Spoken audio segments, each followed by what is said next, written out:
Shalom dan selamat sahabat kepada seluruh teman-teman dimanapun berada. Kembali lagi bersama dengan saya, Ariel Kurnedi. Dan pada hari Sabat ini kita akan kembali untuk mempelajari pelajaran sekolah sahabat kita di kelas Cornerstone. Dan hari Sabat ini kita telah tiba di pelajaran yang kelima dengan judul Kuasa, Ketekunan, dan Tujuan. Ayat intinya diambil dari dalam kitab Matius pasal 5 ayatnya yang ke-11. Demikian firman Tuhan. Berbahagialah kamu jika karena aku, kamu dicela dan dianiaya, dan kepadamu difitnahkan segala yang jahat.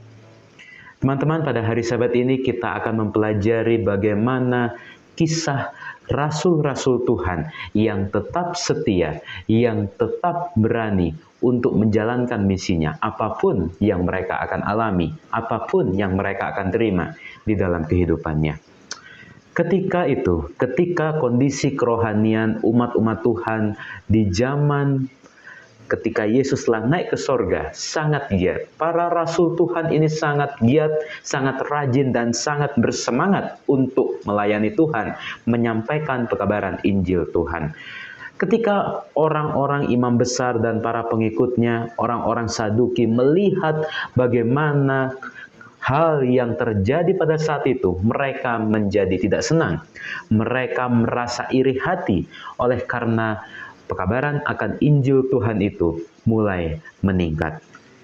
Oleh karena itu, mereka mencari cara bagaimana caranya supaya rasul-rasul Tuhan ini tidak lagi mengabarkan Injil kepada orang-orang yang ada di Yerusalem pada saat itu. Nah, ketika itu, akhirnya mereka menangkap rasul-rasul itu dan mereka memasukkan orang-orang ini, rasul-rasul ini, ke dalam penjara kota.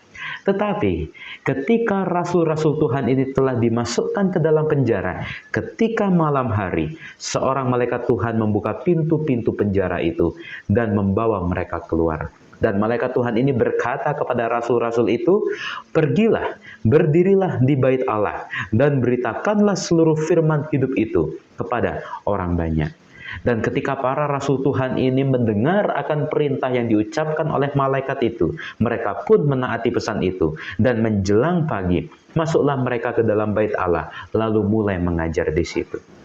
Nah, ketika keesokan paginya, imam-imam besar dan para pengikutnya ini menyuruh mahkamah agama untuk berkumpul, yaitu seluruh majelis tua-tua bangsa Israel. Dan mereka menyuruh untuk mengambil rasul-rasul yang tadinya mereka telah penjarakan itu, untuk dibawa ke kumpulan, ke acara bersama dengan seluruh mahkamah agama itu. Dan ketika orang-orang mencari rasul-rasul ini datang ke penjara, para pejabat-pejabat itu datang ke penjara, mereka tidak menemukan rasul-rasul itu lagi di dalam penjara. Lalu mereka kembali dan menyampaikan berita yang sangat membingungkan ini. Mereka berkata, "Kami mendapati penjara itu terkunci dengan sangat rapinya, dan semua pengawal ada di tempatnya, di muka pintu. Tetapi setelah kami membukanya, tidak seorang pun yang kami temukan di dalamnya." Dan ketika kepala pengawal bait Allah dan imam-imam kepala ini mendengar laporan itu, mereka menjadi cemas, mereka menjadi bingung, bertanya-tanya apa yang sebenarnya terjadi.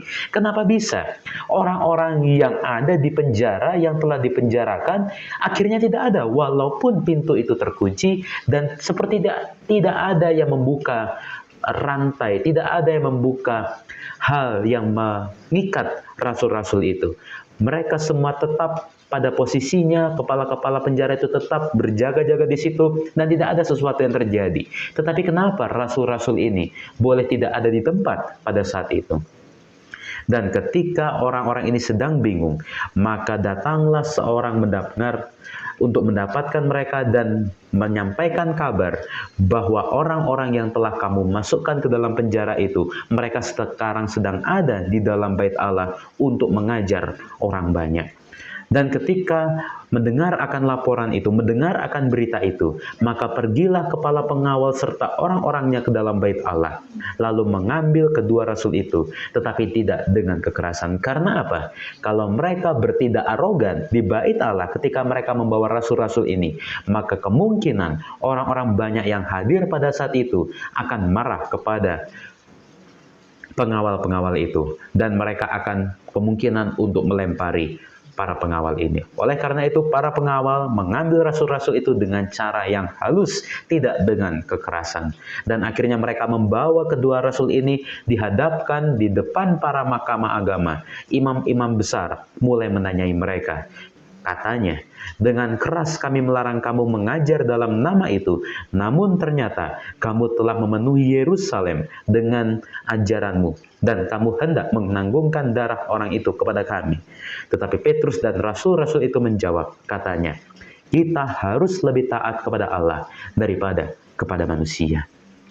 Teman-teman, apa yang boleh kita pelajari dari pelajaran sekolah sahabat kita di hari Sabat ini?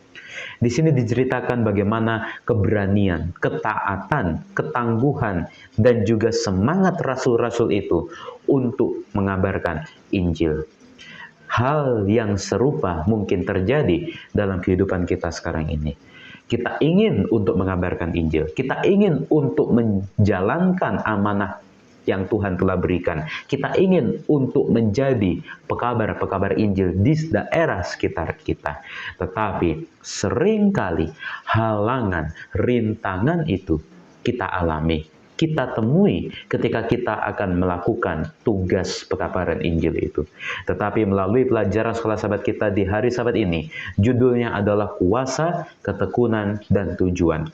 Ketika kita telah diberikan kuasa oleh Tuhan, dan ketika kita telah tekun untuk menjalani amanat itu, pekerjaan itu, dan kita fokus akan tujuan yang kita akan capai dalam pekerjaan itu, maka kita tidak akan terpengaruh dengan hal apapun, dengan kondisi apapun yang terjadi dalam hal kita mengabarkan Injil. Jangan sampai kita terpengaruh, jangan sampai kita menjadi kecil hati ketika kita menemui rintangan, ketika kita menemui halangan dalam kita melakukan amanah yang Tuhan berikan pada kita. Haruslah menjadi seperti para rasul, tetap giat, tetap berani, tetap semangat apapun yang terjadi. Pekerjaan Tuhan itu harus tetap dijalankan. Dan ketika kita telah tetap menjalankan pekerjaan Tuhan itu, apapun yang terjadi, seperti ayat inti kita tadi mengatakan, berbahagialah kamu jika karena aku kamu dicela dan dianiaya dan kepadamu difitnahkan segala yang jahat. Tuhan akan memandang kita sebagai umat-umat yang tetap setia, umat-umat yang berani, umat-umat anak-anak alat-alat Tuhan, pekerja-pekerja Tuhan yang tetap bersemangat untuk menjalankan pekerjaan Tuhan. Walaupun banyak rintangan kita akan hadapi, walaupun banyak halangan kita akan temui, tetapi jalankanlah pekerjaan Tuhan itu untuk tetap selalu kita jalankan. Jangan sampai kita berhenti melakukan pekerjaan Tuhan ketika kita menemui kesusahan di dalam menjalankan pekerjaan itu. Pekerjaan Tuhan harus tetap dijalankan oleh kita sebagai alat-alatnya, karena ketika kita menjalankan pekerjaan Tuhan itu, maka Tuhan akan tetap menyertai dan melindungi kita. Inilah pelajaran sekolah sahabat kita pada hari Sabat ini. Dan kalau teman-teman menyukainya, silakan untuk di-like videonya. Dan yang belum subscribe, saya ingatkan untuk di-subscribe. Dan jangan lupa untuk dinyalakan tombol loncengnya, supaya teman-teman mendapatkan notifikasi pemberitahuan apabila ada video yang terbaru. Sampai jumpa di video yang selanjutnya. Tuhan memberkati.